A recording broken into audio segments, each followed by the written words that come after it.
ನಮಸ್ತೆ ಸ್ನೇಹಿತರೆ, ಆರೋಗ್ಯದ ಅಡುಗೆಗೆ ನಿಮ್ಮೆಲ್ಲರಿಗೂ ಸ್ವಾಗತ. ಬನ್ನಿ ಇವತ್ತು 3 kg ಮಟನ್ ಸಾರನ್ನ ಹೇಗೆ ಮಾಡೋದು ಅಂತ ತೋರಿಸ್ತೀನಿ.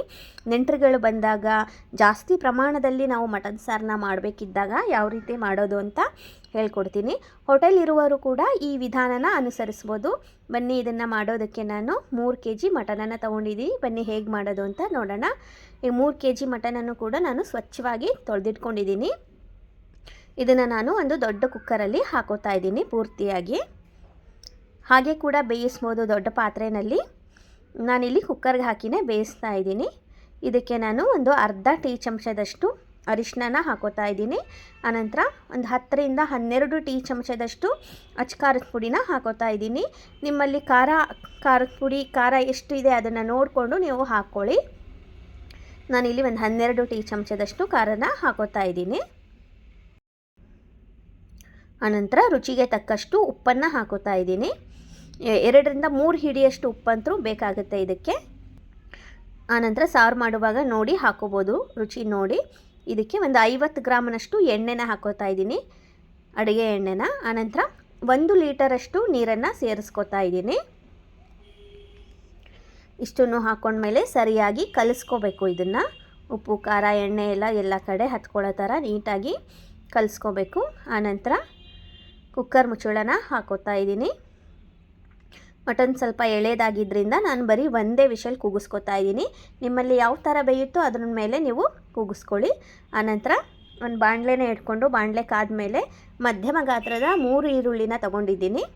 3 ಈರುಳ್ಳಿನೂ ಕೂಡ ನಾನಿಲ್ಲಿ ಚೆನ್ನಾಗಿ ಹುರಿತಾ ಇದ್ದೀನಿ. ಫಸ್ಟಿಗೆ ಒಂದು 30 ಸೆಕೆಂಡ್ ಹಾಗೆ ಹುರಿರಿ. ಆನಂತರ ಸ್ವಲ್ಪ ಎಣ್ಣೆನ ಹಾಕಿ ಹುರಿರಿ. ಈರುಳ್ಳಿ ಚೆನ್ನಾಗಿ ಹೊಂಬಣ್ಣ ಬರಬೇಕು, ಮೆತ್ತಗಾಗಬೇಕು, ಅಲ್ಲಿ ತನಕನೂ ಹುರ್ಕೋಬೇಕು. ನೋಡಿ ಈ ಥರ ಚೆನ್ನಾಗಿ ಫ್ರೈ ಆಗಬೇಕು ಈರುಳ್ಳಿ, ಇಲ್ಲಿ ತನಕನೂ ಹುರ್ಕೋಬೇಕು. ಒಂದು 10 ನಿಮಿಷ ಟೈಮ್ ಆದರೂ ಹಿಡಿಯುತ್ತೆ. ಇವಾಗ ಈರುಳ್ಳಿ ಎಲ್ಲ ಚೆನ್ನಾಗಿ ಹುರಿದಾಗಿದೆ, ಇದನ್ನು ತೆಗಿತಾ ಇದ್ದೀನಿ. ಆನಂತರ ಮಧ್ಯಮ ಗಾತ್ರದ 2 ಟೊಮೆಟೊನ ತೊಗೊಂಡಿದ್ದೀನಿ. 2 ಟೊಮೆಟೊ ಕೂಡ ಹೆಚ್ಕೊಂಡು ಹಾಕೋತಾ ಇದ್ದೀನಿ. ನೋಡಿ ಈ ಥರ ಉದ್ದುದ್ದ ಹೆಚ್ಕೊಂಡಿದ್ದೀನಿ. ಇದನ್ನು ಕೂಡ ಅಷ್ಟೇ ಚೆನ್ನಾಗಿ ಹುರ್ಕೋಬೇಕು. ಈರುಳ್ಳಿ ಟೊಮೆಟೊ ಎಷ್ಟು ಚೆನ್ನಾಗಿ ಹುರಿತೀವೋ ಅಷ್ಟು ರುಚಿಯಾಗಿ ಬರುತ್ತೆ ಸಾರು. ನೋಡಿ ಮೆತ್ತಗಾಗೋ ತನಕನೂ ಹುರ್ಕೋಬೇಕು. ನೋಡಿ ಇವಾಗ ಆಗಿದೆ. ಇಷ್ಟಾಗೋ ತನಕನೂ ನಾವು ಚೆನ್ನಾಗಿ ಹುರ್ಕೋಬೇಕು. ಇವಾಗ ಇದನ್ನು ತೆಗಿತಾ ಇದ್ದೀನಿ. 2 ರಿಂದ 3 ಟೊಮೆಟೊ ಹಾಕ್ಕೋಬೋದು. ನಾನಿಲ್ಲಿ 2 ಟೊಮೆಟೊನ ಹಾಕ್ಕೊಂಡಿದ್ದೀನಿ. ಇದಾಗಿದೆ. ಇವಾಗ ತಗೋತಾ ಇದ್ದೀನಿ. ಅಷ್ಟನ್ನು ತೆಕ್ಕೊಂಬಿಡೋಣ ಬಾಣಲೆಯಿಂದ. ಈರುಳ್ಳಿ ಟೊಮೆಟೊ ಎರಡನ್ನೂ ಹುರ್ಕೊಂಡಿದ್ದೀವಿ. ಆನಂತರ 3 ಹಿಡಿಯಷ್ಟು ಕೊತ್ತಂಬರಿ ಸೊಪ್ಪು, ನಾಟಿ ಕೊತ್ತಂಬರಿ ಸೊಪ್ಪನ್ನು ಹಾಕ್ಕೊಂಡಿದ್ದೀನಿ. 2 ದೊಡ್ಡ ಗೆಡ್ಡೆ ಬೆಳ್ಳುಳ್ಳಿನ ತೊಗೊಂಡಿದ್ದೀನಿ ನಾನು, ಫಾರ್ಮ್ ಬೆಳ್ಳುಳ್ಳಿ. ನಿಮ್ಮ ಹತ್ರ ಜವಾರಿ ಬೆಳ್ಳುಳ್ಳಿ ಇದ್ದರೆ ಹಾಕ್ಕೊಳ್ಳಿ, ಇನ್ನೂ ರುಚಿಯಾಗಿ ಬರುತ್ತೆ. 4 ಇಂಚಷ್ಟು ಶುಂಠಿನ ತೊಗೊಂಡಿದ್ದೀನಿ. ಆನಂತರ 3.5 ರಿಂದ 4 ಇಂಚಷ್ಟು ಚಕ್ಕೆನ ತೊಗೊಂಡಿದ್ದೀನಿ. ಆನಂತರ 15 ರಿಂದ 18 ಲವಂಗನ ತೊಗೊಂಡಿದ್ದೀನಿ. 2 ಏಲಕ್ಕಿನ ತೊಗೊಂಡಿದ್ದೀನಿ. 1 ನಿಂಬು ಗಾತ್ರದಷ್ಟು ಹುಣಸೆ ಹಣ್ಣನ್ನು ತೊಗೊಂಡಿದ್ದೀನಿ. ಆನಂತರ ಮಧ್ಯಮ ಗಾತ್ರದ 2 ತೆಂಗಿನಕಾಯಿನ ತೊಗೊಂಡು ತುರಿದಿಟ್ಕೊಂಡಿದ್ದೀನಿ ನಾನು. ಆನಂತರ 1 ಒಣ ಕೊಬ್ಬರಿ ಬಟ್ಲನ್ನು ತುರಿದಿಟ್ಕೊಂಡಿದ್ದೀನಿ ಮಧ್ಯಮ ಗಾತ್ರದ್ದು. ಆನಂತರ ಅದನ್ನೆಲ್ಲವನ್ನು ಮಿಕ್ಸಿ ಜಾರ್ಗೆ ಹಾಕಿ ಮಸಾಲೆ ಮಾಡ್ಕೋಬೇಕು. ಈಗ ಮಟನ್ ಹೇಗೆ ಬೆಂದಿದೆ ನೋಡೋಣ ಬನ್ನಿ. 1 ವಿಷಲ್ ಕೂಗಿ ಆಗಲೇ ಕುಕ್ಕರ್ ತಣ್ಣಗಾಗಿದೆ. ನೋಡಿ ಬಣ್ಣ ಕೂಡ ತುಂಬ ಚೆನ್ನಾಗಿ ಬಂದಿದೆ. ಹೀಗೆ ಎಣ್ಣೆ ಖಾರ ಎಲ್ಲ ಉಪ್ಪು ಎಲ್ಲ ಹಾಕಿ ಬೇಯಿಸೋದ್ರಿಂದ ಒಳ್ಳೆ ಬಣ್ಣ ಬರುತ್ತೆ. ಮಟನ್ ಕೂಡ ನೋಡಿ ಚೆನ್ನಾಗಿ ಬೆಂದಿದೆ. ಇಷ್ಟು ಬೆಂದಿದ್ರೆ ಸಾಕು. ಇದನ್ನು ನಾನಿವಾಗ ಒಂದು ದೊಡ್ಡ ಪಾತ್ರೆಗೆ ಹಾಕೋತಾ ಇದ್ದೀನಿ, ಸಾರು ಮಾಡೋವಂಥ ಪಾತ್ರೆಗೆ ಹಾಕೋತಾ ಇದ್ದೀನಿ. ಇಷ್ಟನ್ನು ಹಾಕ್ಕೊಂಡು ಇದನ್ನು ಗ್ಯಾಸ್ ಆನ್ ಮಾಡಿ ಕುದಿಲಿಕ್ಕೆ ಬಿಡ್ಬೇಕು ನಾವಿವಾಗ. ನೋಡಿ ಕುದೀತಾ ಇದೆ. ಇವಾಗ ಕುದಿವಾಗ ರುಬ್ಬಿಟ್ಟಂಥ ಅಷ್ಟು ಮಸಾಲೆನೂ ಹಾಕೋಬೇಕು. ಇವಾಗ ತೋರಿಸಿದ್ನಲ್ಲ ಅಷ್ಟು ಮಸಾಲೆನೂ ರುಬ್ಕೊಂಡಿದ್ದೀನಿ. ತುಂಬ ಪೇಸ್ಟಾಗಿ ರುಬ್ಕೋಬಾರ್ದು, ಸ್ವಲ್ಪ ತರಿ ತರಿ ಇರಬೇಕು. ಅಂದರೆ ತುಂಬ ತರಿ ತರಿ ಇರಬಾರ್ದು, ಮುಟ್ಟಿದ್ರೆ ಸ್ವಲ್ಪ ರವೆ ಸ್ವಲ್ಪ ಬರಬೇಕು. ಪೇಸ್ಟ್ ಥರ ಆಗಬಾರ್ದು ಮಸಾಲೆ. ಈ ಹದದಲ್ಲಿ ರುಬ್ಕೊಂಡು ಹಾಕ್ಕೋಬೇಕು. ನೋಡಿ ನಾನು 1 ಲೀಟ್ರ್ ನೀರನ್ನು ಹಾಕಿದ್ದೆ ಮಟನ್ ಬೇಯಿಸುವಾಗ. ಈಗ ಇನ್ನು ಸ್ವಲ್ಪ ನೀರನ್ನು ಹಾಕೋತಾ ಇದ್ದೀನಿ. ಇನ್ನೂ 1 ಲೀಟ್ರ್ ನೀರನ್ನು ಆ್ಯಡ್ ಮಾಡ್ಕೋತಾ ಇದ್ದೀನಿ. ನೀವು ಹದ ನೋಡಿಕೊಂಡು ಹಾಕ್ಕೊಳ್ಳಿ.